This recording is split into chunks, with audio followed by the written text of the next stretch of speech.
Hello నమస్తే వనకం సత్రికాల ఆదాబ్ నేను మీ Gauravkrishna welcome back to our channel wall poster. So big బాస్లో ఏదైనా ఎపిసోడ్ కోసం బాగా ఆడియన్స్ ఎదురు చూస్తారంటే అది ఖచ్చితంగా సోమవారం ఎపిసోడ్ కోసం. ఎందుకంటే సోమవారం ఎపిసోడ్లో నామినేషన్స్ ఉంటాయి, చాలా వాడివేడిగా ఉంటుంది కాబట్టి. సో నిన్నటి ఎపిసోడ్లో కూడా నామినేషన్స్ వచ్చాయి, చాలా వాడివేడిగా జరగడం జరిగింది. కొంతమంది కొన్ని వ్యాలిడ్ పాయింట్స్ చెప్పారు, ఇంకొంతమంది సిల్లీ పాయింట్స్ చెప్పారు.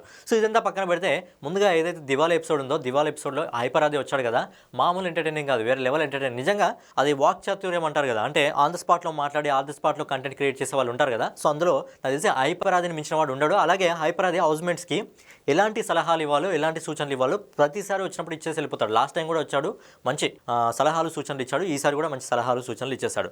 నెక్స్ట్ వచ్చేసి భరణి ఎలిమినేషన్. భరణి ఎలిమినేట్ అవుతారని చెప్పి నిజంగా నేనైతే ఎక్స్పెక్ట్ చేయలేదు. ఎందుకంటే హౌస్లోకి వచ్చినప్పుడు ఆయన స్ట్రాంగ్ కంటెండర్గా రావడం జరిగింది, టాప్ 5 వరకు ఈజీగా ఉంటాడని చెప్పి అనుకోవడం జరిగింది. కానీ హౌస్లోకి వచ్చిన తర్వాత ఈ బంధాలు అనుబంధాలు, చిన్న బిడ్డ పెద్ద బిడ్డ చెల్లెలు అని చెప్పి ఈ బంధాలు అనుబంధాలు పెట్టుకోవడం వల్ల ఆయన గేమ్కి ఒక అడ్డుగోడలా ఏర్పడింది. అందుకే వైల్డ్ కార్డ్ ఎంట్రీస్ ద్వారా వచ్చినప్పుడు వాళ్ళు చాలా క్లారిటీగా చెప్పారు, మీది గేమ్ డిస్టర్బెన్స్ అవుతుంది, మీరు పక్కన పెట్టేసి చేయండి, మీ గేమ్ మీరు ఆడండి అంటే మనోడు వినలేదు. సో అందుకే ఆడియన్స్ కూడా వినకుండా ఏం చేశారంటే మనల్ని బయటికి పంపించేశారు. నాకు తెలిసి ఖచ్చితంగా గేమ్ డిస్టర్బెన్స్ అయిందంటే వీళ్ళ వల్లే అయింది. నాకు తెలిసి వాళ్ళిద్దరి వల్ల, దివ్య వల్ల ఇంకా తనుజ వల్లే భరణి గేమ్ డిస్టర్బ్ అయింది, బయటికి వెళ్ళిపోయాడు. అందుకే ఈరోజు నామినేషన్స్లో షాకింగ్ న్యూస్ ఏంటంటే లాస్ట్ వారం మొత్తం హౌస్ని పెంట పెంట పెంట పెంట చేసింది అని చెప్పి అందరూ మాట్లాడుకొని దివ్యల మాధురిని ఒక్కరు కూడా నామినేట్ చేయలేరు. లాస్ట్ వారం మొత్తం ఆమె వల్లనే హౌస్ మొత్తం డిస్టర్బ్ అవుతుంది, హార్మోన్ డిస్టర్బెన్స్ అవుతుంది, చిన్న చిన్న దానికి గొడవలు పడుతుంది అని చెప్పి అందరూ అనుకోవడం జరిగింది. బట్ ఒక్కరు కూడా ఆమెను నామినేట్ చేయలేదు. అలాగే నాకు తెలిసి భరణి ఎలిమినేట్ అయినందుకు ఎవరన్నా హ్యాపీగా సంతోషంగా ఉంటారో లేదా కానీ నాకు తెలిసి దువ్వాడ శ్రీనివాస్ మాత్రం హ్యాపీగా ఉంటాడు. ఎందుకంటే ఈ మధ్య రీసెంట్గా భరణికి దివ్యల మాధురికి కొద్దిగా కనెక్షన్ కలిపే విధంగా హౌస్ హార్మోనీని క్రియేట్ చేస్తున్నారు. అలాగే దివాళీ ఎపిసోడ్లో వాళ్ళిద్దరితో డ్యాన్స్ చేయించాడు కాబట్టి నాకు తెలిసి భరణి ఎలిమినేట్ కావాలని చాలా అంటే చాలా ఎక్కువగా కోరుకుంది నాకు తెలిసి దువ్వాడ శ్రీనివాసే కావచ్చు. సో దువ్వాడ శ్రీనివాస్ కోరిక అయితే నిజమైంది, భరణి బయటకు వచ్చేసాడు. మరి భరణి ఎలిమినేషన్కి మరి దువ్వాడ శ్రీనివాస్ కారణమా లేకపోతే తనుజ లేకపోతే దివ్య కారణమా అనేది మీరు కింద కామెంట్ చేయండి. సో ఫైనల్గా ఎపిసోడ్లోకి వచ్చేద్దాం. సో ఎపిసోడ్లో ఆయన ఎలిమినేట్ కావడం జరిగింది. సో ఇద్దరు కూతుర్లు మాట్లాడుకుంటారు, ఇక ఎలాగో మనము మన నాన్నను జాగ్రత్త బయటికి పంపించేసాము, ఇక నెక్స్ట్ ఎవరిని పంపిద్దామని చెప్పి మరి ప్లానింగ్తో మాట్లాడుకుంటారా మరి ఏందో తెలియదు. కానీ ఖచ్చితంగా భరణి గేమ్ డిస్టర్బెన్స్ అయిందంటే ఖచ్చితంగా వీళ్ళ వల్లే ఆయన గేమ్ డిస్టర్బెన్స్ కావడం జరిగింది. వీళ్ళ వల్ల ఆయన కొన్ని గేమ్స్ కొన్నిసార్లు నిలబడాల్సిన చోట నిలబడ్డా అని అంటున్నాడు, కానీ వీళ్ళ వల్ల ఖచ్చితంగా ఆయన గేమ్ అయితే డిస్టర్బెన్స్ కావడం జరిగింది. ఇక నామినేషన్లోకి వచ్చేద్దాం. నామినేషన్లో ముందు ఎవరైతే క్యాప్టెన్స్ ఉన్నారో క్యాప్టెన్స్ని 2 పిల్స్ తీసుకోమన్నాడు. పిల్స్ తీసుకొని ఒక దాంట్లో మనకు సుమన్ శెట్టి తీసుకున్నాడు, ఇంకోటి వచ్చేసి గౌరవ్ తీసుకున్నాడు. సుమన్ శెట్టి రెడ్ తీసుకున్నాడు. రెడ్ దాంట్లో ఏంటంటే డైరెక్ట్ సేవ్ ఉంది. అలాగే బ్లూ దాంట్లో ఏముందంటే సేవ్ 1 అంటే ఒకరిని సేవ్ చేయొచ్చు అని ఉంది. కాకపోతే అక్కడ బిగ్ బాస్ చెప్పింది ఏంటంటే మిమ్మల్ని హౌస్ మేట్స్ కూడా నామినేట్ చేసే అవకాశం ఉంది గౌరవ్ అని చెప్పాడు. అది బై మిస్టేక్లో చెప్పాడా లేకపోతే అది కంటెంట్ మిస్టేకా ఏంటా అనేది తెలియదు. కానీ క్యాప్టెన్లో ఆల్రెడీ క్యాప్టెన్గా ఉన్న వాళ్ళకు నామినేషన్ చేసే అవకాశం లేదు కదా, మరి క్యాప్టెన్ ఎట్లా నామినేషన్ చేస్తారు అని నాకు అనిపించింది. బట్ ఇక్కడ కూడా ఎవరు గౌరవ్ నామినేట్ చేయలేదు. మరి ఎందుకు అలా అన్నాడో తెలీదు. బట్ ఫైనల్గా గౌరవ్కి అయితే ఒక చాయిస్ వచ్చింది, ఏంటంటే నామినేషన్లో ఉన్న వాళ్ళ దగ్గర నుంచి ఎవరినన్నా ఒకరిని సేవ్ చేయొచ్చు. సో ఏంటంటే దీనికి కూడా మళ్ళీ ప్రాసెస్ పెట్టాడు. ఏంటంటే ఎవరైతే లాస్ట్ టైం నుంచి గోల్డ్ స్టార్గా ఉన్నాడో ఇమాన్యుయల్, అలాగే ఎవరి దగ్గర అయితే మనకు ఆ డైరెక్ట్ నామినేషన్ పవర్ ఉందో ఆయేషా, వీళ్ళిద్దరికి ఒక గేమ్ పెట్టాడు. ఏవైతే బెలూన్స్ ఉంటాయో బెలూన్స్ని పగలగొట్టేసాలి. పగలగొడితే అందులో కొన్ని చీటీలు ఉంటాయి. అందులో నామినేట్ 1 కానీ నామినేట్ 2 కానీ, అంటే ఇద్దరినన్నా నామినేట్ చేయొచ్చు, 1 నామినేట్, అలాంటి చీటీస్ ఉన్నాయి. ఒక 3 చీటీలు ఆయేషాకి దొరికాయి, ఒక 5 చీటీలు వచ్చేసి ఇమాన్యుయల్కి దొరికాయి. సో ఏంటంటే వాళ్ళు ఎవరికైనా ఇవ్వచ్చు. బట్ ఏంటంటే వాళ్ళు డిస్ట్రిబ్యూషన్ చేసేటప్పుడు మాట్లాడుకున్నారు, మీరు ఎవరిని నామినేట్ చేస్తారు అని చెప్పి అంతా మనలు డిస్ట్రిబ్యూషన్ చేసుకొని మాట్లాడి వాళ్ళకైతే ఇచ్చేస్తారు. బట్ ఏంటంటే ఇమాన్యుయల్ చేసిన ఒక తప్పు లాస్ట్కు ఇమాన్యుయల్ సీరియస్ అయ్యేదాకా వచ్చింది. అదేంటి అనేది మాట్లాడుకుందాం. సో ముందుగా ఎలిమినేషన్ ప్రాసెస్ స్టార్ట్ అయింది. ఎలిమినేషన్ ప్రాసెస్ స్టార్టెడ్ కాగానే ఆయేషా దగ్గర డైరెక్ట్ నామినేట్ చేసే ఒక చీటీ ఉంది కాబట్టి అది తనే ఉంచుకొని తను ఎవరిని నామినేట్ చేసిందంటే రీతుని నామినేట్ చేసింది. సో ఆయేషా పాయింట్ సింపుల్గా ఏం చెప్పిందంటే రీతు చౌదరికి ఓవర్ యాటిట్యూడ్, ఓవర్ యాక్టింగ్ ఎక్కువ, అలాగే తన హౌస్లోకి గేమ్ ఆడడానికి రాలేదు, లవ్ చేయడానికి వచ్చింది. సో దాని మీదే కంటెంట్ నడిపిస్తుంది అని చెప్పి ఆయేషా పాయింట్ పెట్టింది. రీతు చౌదరి ఏంటంటే నేను గేమ్ ఆడడానికే వచ్చాను, నా ఫస్ట్ గేమ్ వచ్చిందంటే నా పరంగా నేను చూసుకున్న తర్వాత వేరే వాళ్ళని చూస్తారు, నేను ఎవరిని లవ్ చేయడానికి రాలేదు, లవ్ కంటెంట్ చేయడానికి రాలేదు అని చెప్పి తిని చెప్పింది. సో ఆడియన్స్ ప్రకారంగా ఆడియన్స్ ఒపీనియన్ ఏ విధంగా ఉందంటే ఏదైతే మనకి రీతు డెమన్ పవర్తో తను బిహేవ్ చేస్తుందో దాన్ని చూసి ఎవడైనా లవ్వే అనుకుంటాడు. అలాగే రీతు చౌదరి కంటే డెమన్ ఒక 10 years చిన్నోడు, అయినప్పటికీ వాళ్ళ బిహేవియర్ చూస్తే మనకి ఎక్కడ కూడా వాళ్ళకు ఫ్రెండ్స్ లాగా కనిపించట్లేదు. సో లవ్ కంటెంటే ఇస్తున్నారని అనిపిస్తుంది. అందుకే వైల్డ్ కార్డ్ ఎంట్రీల ద్వారా వచ్చిన వాళ్ళు కూడా ప్రతిసారి చెప్తున్నారు. ఆల్రెడీ డెమన్కి రమ్య కూడా చెప్పింది, బయట చాలా బ్యాడ్ అవుతుంది, బంద్ చేసుకో అని చెప్పినా కానీ మనోడు ఇంకా ఆ గోకడాలు మాత్రం బంద్ చేయట్లేదు. డెమన్ పవన్ మనకు అగ్ని పరీక్షలో వచ్చినప్పుడు అరే మంచి కంటెండర్లే, మంచిగా ఆడతాడు అనుకున్నాం, కానీ గేమ్స్ పరంగా ఆడుతున్నాడు. బట్ బిగ్ బాస్లో ఓన్లీ గేమ్సే కాదు, మన బిహేవియర్ కూడా చూస్తారు. సో డెమన్ పవన్ ఏంటంటే ఇంకా తప్పు చేస్తున్నాడు. సో డెమన్ పవన్ ఒకవేళ ఫ్యామిలీ వీక్ వచ్చిందాకా ఉంటే ఖచ్చితంగా వాళ్ళ ఫ్యామిలీస్లో ఎవరైతే రావడం జరుగుతుందో డెమన్ పవన్కి ఖచ్చితంగా వాళ్ళైతే వార్నింగ్ ఇవ్వడం జరుగుతుంది. ఏదైతే ప్రజెంట్ చేస్తున్నావో అది ఉన్న క్షణంగా ఆపేసే అని చెప్పి ఖచ్చితంగా వాళ్ళైతే ఫ్యామిలీ వీక్ వచ్చేదాకా డెమన్ పవన్ ఉంటే ఖచ్చితంగా మనకి ఫ్యామిలీ నుంచి ఆ సూచనలు సలహాలు అయితే అందుతాయి. మరి డెమన్ పవన్ రీతు ప్రవర్తించే దాంట్లో మీకు ఎక్కడైనా ఫ్రెండ్స్ అన్న ఫీలింగ్ వస్తుందా? అలాగే ఎవరైతే రీసెంట్గా రమ్య ఉందో, రమ్య హౌస్లోకి వచ్చింది, బంధాలు అనుబంధాలు మీరు మెయింటైన్ చేస్తున్నారు బాండింగ్స్ అని చెప్పి తను చెప్తూ డెమన్ పవన్తో తను కూడా చిన్న క్రష్ లాగా మెయింటైన్ అయింది. తను 2 రోజులు ఏదైతే బిహేవ్ చేసిందో మనం కూడా ఏంటి మెల్లగా రీతును పక్క జరిపి తిని లైన్లోకి వస్తుందని అనుకున్నాం. బట్ శనివారం ఎపిసోడ్ వచ్చేసరికి ప్లేట్ తిప్పేసింది. నాకు డెమన్ పవన్ చిన్న తమ్ముడు లాస్ ఉంటాడో అని చెప్పి. సో ఏంటంటే మన బిహేవియర్ ఉంటుందో దానివల్ల మనం ఎలా బిహేవ్ చేస్తున్నామో అది ఆడియన్స్ కూడా అనుకుంటారు. అందుకే నాగార్జున కూడా షాక్ అయ్యాడు. ఏంటి చిన్న తమ్ముడు అనగానే నాగార్జున కూడా ఈ ఎక్స్ప్రెషన్ పెట్టేసి ఆయన షాక్ అయ్యాడు. సో అలా ప్లేట్ మార్చేసింది అనమాట. సో ఏంటంటే కొంచెం గేమ్ ఆడడానికి వెళ్ళినప్పుడు ఓకే బాండింగ్స్ ఉండాలి, బట్ ఏంటంటే బాండింగే కంటెంట్ కాదు. సో అదొకటి అర్థం చేసుకొని వీళ్ళందరూ గేమ్ ఆడడానికి కొంచెం ప్రిఫరెన్స్ ఇస్తే బాగుంటుంది. ఇక నెక్స్ట్ వచ్చేసి దివ్యనికిత నామినేషన్ వచ్చింది. దివ్యనికిత వచ్చేసి ఆయేషాని నామినేట్ చేసింది. ఎందుకంటే నువ్వు పటాపటా అనేస్తున్నావు, సో నువ్వు అనే దాంట్లో ముఖం మీద చెప్పేస్తావు ఓకే, బట్ ఏంటంటే నువ్వు అంటున్నావు బట్ ఎదుటి వాళ్ళంటే నువ్వు తీసుకోలేకపోతున్నావు. దివాళీ ఎపిసోడ్లో ఒక ఆయన వచ్చి చెప్తే నువ్వు దాన్ని తీసుకోలేకపోతున్నావు అని చెప్పి తన పాయింట్స్ తను చెప్పింది. ఆయేష ఏం చెప్పిందంటే నేను తీసుకోగలను, బట్ ఏంటంటే 1 వీక్ అయింది నేను వచ్చి, ఇంకా నా గేమ్ అందరూ చూడలేరు, సో ఇంకో 1 వీక్ చూసిన తర్వాత గేమ్ గురించి మాట్లాడుకుందాం అని చెప్పి తను అంటుంది. సో ఏంటంటే నీ పాయింట్స్ నేను వ్యాలిడ్ చేస్తాను, బట్ నెక్స్ట్ వీక్ గేమ్ చూసిన తర్వాత కూడా నీకు ఇలాగే అనిపిస్తే అప్పుడు మళ్ళీ నామినేట్ చేయని చెప్పి ఆయేష పాయింట్ అయితే చెప్పింది. ఓకే, ఇక్కడ చిన్న పాయింట్స్ అవి పెద్ద వ్యాలిడ్ పాయింట్స్ ఏం కాదు, చిన్న చిన్న పాయింట్స్ మీద నామినేట్ చేసుకున్నారని చెప్పొచ్చు.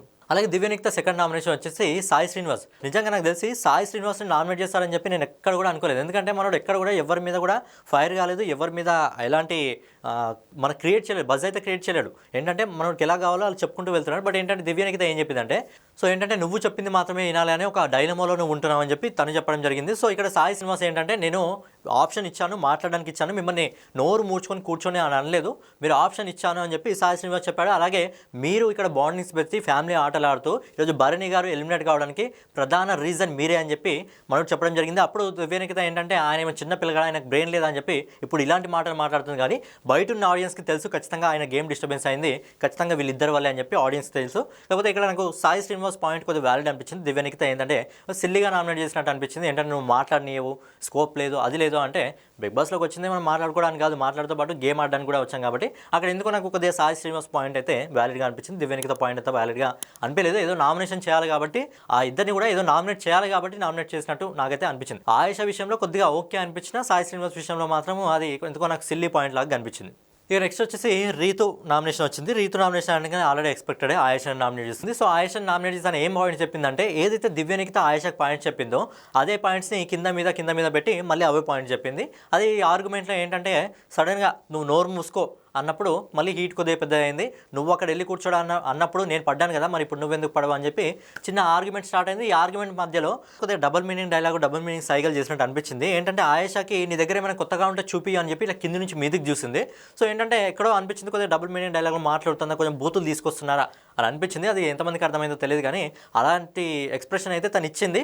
సో ఏంటంటే ఈ ఆర్గ్యుమెంట్ ఇంకా పెద్దది కావడం జరిగింది, కొద్దిసేపు అడుచుకున్నారు, తర్వాత నామినేషన్ అయితే కంప్లీట్ కావడం జరిగింది. తను ఆయేషని నామినేట్ చేసింది. అలాగే రీతు చౌదరి నెక్స్ట్ నామినేషన్ అంటే రాము. సో ఏంటంటే రీతు చౌదరి ఎంతసేపు పాత చింతకాయ పచ్చళ్ళ రాముని ఏంటంటే నువ్వు హౌస్లో ఇంకొకరి పైన డిపెండ్ అవుతున్నావు, నువ్వు కనిపిస్తలేవు, అలాగే నువ్వు అప్పుడు సంచాలకుగా తప్పు చేస్తావు అని చెప్పి సంచాలకుగా మనోడు తప్పు చేయడానికి కారణము అక్కడ నాకు తెలిసి రాము నా ఫీలింగ్లో ఏంటంటే అక్కడ తప్పు చేయలేదు, మనోడు పాయింట్ మనోడు రేజ్ చేశాడు. బట్ ఏంటంటే ఇద్దరు సంచాలకులు ఉన్నాడు కాబట్టి మనోడు ఇనిషియేట్గా గట్టిగా నిలబడలేకపోయాడు. బట్ ఫౌల్ గేమ్ ఆడింది అయితే నువ్వే కదా, ఫౌల్ గేమ్ ఆడేటప్పుడు నా హైట్ ఉంది, నా అడ్వాంటేజ్ ఉందని చెప్పి బిగ్ బాస్కి వచ్చింది మీరు ఫౌల్ గేమ్ ఆడడానికి కాదు. ఫౌల్ గేమ్ అంటే అలాంటి బెలూన్ ఒకటి పక్కన పెడితే 3 బెలూన్స్ బిగ్ బాస్ ఎందుకు ఇచ్చినట్టు ఫౌల్ గేమ్ ఆడడానిక. సో నాకైతే అక్కడ రాము పాయింట్స్ వ్యాలిడ్ కనిపించడం జరిగింది. రీతు చౌదరి ఏదో చెయ్యాలి కాబట్టి, ఎవడు లేడు కాబట్టి మిగతా వాళ్ళందరూ అంత గట్టిగా ఉండాలనుకుంటే రీతు చౌదరి లాస్ట్ 1 వీక్ నుంచి దివ్యల మాధురితో బాగా పంచాయతీ పెట్టుకుంటే మరి దివ్యల మాధురిని ఎందుకు నామినేట్ చేయలేదు, ఎందుకు ఎప్పుడో లాస్ట్ వీక్లో జరిగిందని తీసుకొచ్చి రాముని నామినేట్ చేసింది, మరి దివ్యల మాధురిని ఎందుకు నామినేట్ చేయలేదు? ఎందుకంటే దివ్యల మాధురిని నామినేట్ చేస్తే ఏ విధంగా ఉంటుందో తనకు తెలుసు కాబట్టి భయపడే దివ్యల మాధురిని చేయక తను రాముని చేసింది. నాకైతే ఇక్కడ రీతు చౌదరి ఏదో రాముని సిల్లీ నామినేషన్ చేసినట్టు అనిపించింది కానీ వ్యాలిడ్ పాయింట్స్ అయితే చెప్పలేదు. ఇక నెక్స్ట్ వచ్చేసి మన పచ్చళ్ళ పాప రమ్య నామినేషన్ వచ్చింది. సో రమ్య నామినేషన్ అనగానే ఆల్రెడీ తను ఒక టార్గెట్తోనే వచ్చింది, తనుజ మీద టార్గెట్తోనే వచ్చింది. సో ఏంటంటే తనుజను నామినేట్ చేసి సింపుల్గా ఏంటంటే ప్రతిసారి అదనమాట చెప్పి ఒకసారి చెప్పాలి వదిలేసేయాలి. మీరు ఆల్రెడీ హౌస్లోకి వచ్చినప్పుడు చెప్పారు కాబట్టి మళ్ళీ ప్రతిసారి అదే తిప్పి కొడితే చాలా వేస్ట్గా అనిపిస్తుంది. చూసే వాళ్ళకి కూడా ఏంటి ప్రతిసారి ఇదేనా అన్నట్టు అనిపిస్తుంది. ఏంటంటే బాండింగ్స్ బిగ్ బాస్లో బాండింగ్స్ ఆడుతున్నారా, గేమ్స్ ఆడుతున్నారా, ఇంకేమైనా టాస్క్లు ఆడుతున్నారా, ఫైనల్గా చూసేది దాన్ని ఆడియన్సే, ఆ డిసిషన్ తీసుకునే ఆడియన్సే. కాబట్టి తిని వచ్చి ఏంటంటే నువ్వు బాండింగ్స్ పెట్టుకుంటున్నావు, బాండింగ్స్ కోసమే వచ్చావు, బాండింగ్స్తోనే నువ్వు ముందుకెళ్తున్నావు. సో ఏంటంటే నీ బాండింగ్స్ వల్లే ఈరోజు ఒక స్ట్రాంగ్ కంటెస్టెంట్ అంటే భరణి గారు నీ వల్లే బయటికి వెళ్ళిపోయారు, అనే గేమ్ ఆడలేదు, మీ వల్లే ఆగిపోయాడని చెప్పి తిన పాయింట్ అయితే తిని రేజ్ చేసింది. సో తిని చెప్పిన పాయింట్కి తను కూడా కొంచెం ఆన్సర్ అయితే ఇచ్చింది. నేను బాండింగ్ పెట్టుకోవడానికి రాలేదు, నా గేమ్ నేను ఆడుతున్నా అని చెప్పి తను కూడా ఒక రీప్లై అయితే ఇచ్చింది. సో భరణి గారు వెళ్ళిపోయారు, ఇప్పుడు ఇంకొకరిని పట్టుకుంటావు, వాళ్ళని పంపించాలి. సో నీ కాన్సెప్ట్ సింపుల్ ఏంటంటే నువ్వు అందరినీ బయటికి పంపించేసేయాలని చెప్పి రమ్య తన పాయింట్ అయితే రేజ్ చేసింది. కాకపోతే నాకు ఇక్కడ ఎందుకో అన్ఫేర్గా అనిపించింది. ఎందుకంటే ప్రతిసారి చెప్పిందే చెప్పి బాండింగ్స్ ఒక వ్యాలిడ్ పాయింట్ మీద మనము నామినేట్ చేస్తే బాగుంటుందని అనిపించింది. ఇక నెక్స్ట్ వచ్చేసి సాయి శ్రీనివాస్ నామినేషన్ వచ్చింది. సాయి శ్రీనివాస్ మన కళ్యాణ్ పగడాలను నామినేట్ చేశారు. ఏ రీజన్ మీద అంటే మా దగ్గర ఇమ్యూనిటీ ఉందని చెప్పి మీరు ఏ విధంగా భయపడుతున్నారో, మీకు బ్యాక్ స్టెప్ వేసిన వాళ్ళను, మీకు బ్యాక్లో మిమ్మల్ని మోసం చేసిన వాళ్ళను మీరు వాళ్ళని నామినేట్ చేయకుండా వాళ్ళని సపోర్ట్ చేస్తున్నారంటే వాళ్ళకు కూడా మీరు ఇమ్యూనిటీ ఇచ్చినట్టే కదా అని చెప్పి కళ్యాణ్ని మన సాయి శ్రీనివాస్ అయితే నామినేట్ చేయడం జరిగింది. సో ఏంటంటే ఇక్కడ కళ్యాణ్ ఇచ్చిన ఆన్సర్ ఏంటంటే వాడు మాట్లాడినా వీళ్ళు మాట్లాడినా ఏంటంటే అది మాట్లాడారు అయిపోయేది, దానివల్ల ఆ చిన్న పాయింట్స్ని తీసుకొని నామినేషన్ చేయడం అనేది తప్పు అని చెప్పి ఇక్కడ కళ్యాణ్ తన పాయింట్ని తను వినిపించాడు. సో దీంతో మళ్ళీ ఎవరైతే మనకు సాయి శ్రీనివాస్ ఉన్నారో ఎక్కువగా ఆర్గ్యుమెంట్ చేయలేదు, నా పాయింట్ ఇంతే అని చెప్పి వెళ్ళిపోవడం జరిగింది. కానీ ఏంటంటే సాయి శ్రీనివాస్ ఏంటంటే ఇంకా ఏమైనా చెప్తే బాగుండేది, ఇంకా ఏమైనా అది దానిపైన క్వశ్చన్ ఇంకా ఆన్సర్ కరెక్ట్గా ఉంటే అయిపోయేది. సో ఏంటంటే అలా వెళ్ళిపోవడం వల్ల ఇక్కడ సాయి శ్రీనివాస్దే మైనస్ అన్నట్టు మనకు అనిపిస్తుంది. కాబట్టి మరి ఆడియన్స్కి ఏ విధంగా అనిపించిందో తెలియదు, కానీ ఇద్దరు పాయింట్స్లో కూడా వ్యాలిడ్ అనిపించింది. సో ఎందుకంటే వీళ్ళ దగ్గర ఇమ్యూనిటీ పవర్ ఉన్నందుకు వీళ్ళ ఇమ్యూనిటీ పవర్ లేకపోతే బాగుండేది అని చెప్పి వాళ్ళు అనుకుంటున్నారు. కానీ ఆ ఇమ్యూనిటీ పవర్ వాళ్ళు తీసుకురాలేదు కదా, వాళ్ళకి ఇచ్చింది బిగ్ బాస్. కాబట్టి మీరు ఏమైనా క్వశ్చన్ చేయాలనుకుంటే బిగ్ బాస్ చేయాలి. ఈ సీజన్లో బిగ్ బాస్ని క్వశ్చన్ చేసిన దమ్ము ధైర్యం ఎవరికి లేదు. అప్పుడెప్పుడో బిగ్ బాస్ సీజన్ వల్ల శోభాలాజీ వల్లే అయింది, కానీ నాకు తెలిసి ఇప్పటి సీజన్లో ఎవరు బిగ్ బాస్ని క్వశ్చన్ చేసేంత కానీ అంత దమ్ము అంత ధైర్యం ఉన్న వాళ్ళు కానీ ఎవరు అయితే లేరు. ఈ సీజన్ ఏదో నడుస్తుందా అంటే నడుస్తుంది, జస్ట్ ఇమాన్యుయల్ వల్లే సీజన్ ముందరికి వెళ్తుంది. కానీ ఇమాన్యుయల్ గారు లేకపోతే హౌస్ నిజంగా చాలా జీరోగా ఉండేది, చాలా సప్పగా ఉండేది. సో ఇలా సాయి శ్రీనివాస్ అయితే తన నామినేషన్ అయితే కంప్లీట్ చేయడం జరిగింది. బట్ ఏంటంటే కొద్దిగా నీ పాయింట్స్ ఏవైతే ఉన్నాయో స్టేబుల్గా ఉండి చెప్తే బాగుండేది. అలా డైరెక్ట్గా వెళ్ళి కూర్చుంటే ఏంటంటే ఆడియన్స్లో మనకు ఒక నెగిటివ్ ఒపీనియన్ అనేది ఏర్పడుతుంది. ఇక ఫైనల్గా ఏంటంటే మన తనూజ పాప నామినేషన్ వచ్చింది. ఇక తనూజ నామినేషన్కి వచ్చిందంటే ముందుగా ఆయేష లేసింది నామినేట్ చేస్తుందేమో అని చెప్పి.